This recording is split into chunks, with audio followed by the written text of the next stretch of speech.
I'm gonna cook curry chicken, but first I am gonna defrost the chicken in the sun.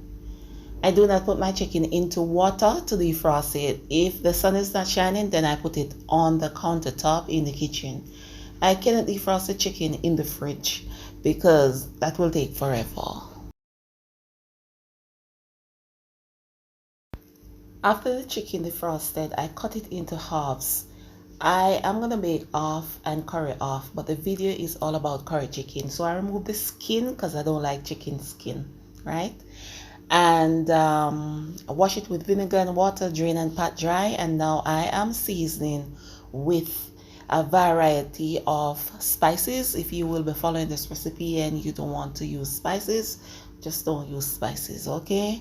Yeah, man, I am using my favorite curry, which is island spice. And I added a piece of ginger as well.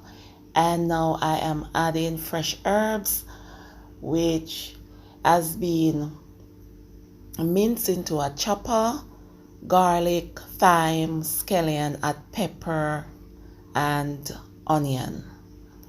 So now I'm gonna cover the chicken and allow it to marinate. So I'm gonna curry the chicken on a coal stove. You know, gas is very much expensive in Jamaica, so whenever I can use a coal stove, I'm gonna use one. Furthermore, food cook on a coal stove tastes much better than food cook on a gas or an electric stove. As you can see, I burnt the curry into the oil and then I added the chicken. Gonna cover it and let it cook in its own juice before adding water. So now I am adding about 2 cups of water. Then I'm gonna cover the chicken and allow it to cook. At this point, I am checking to see if it needs more salt or, you know, if the flavor turn up, but fortunately it is okay.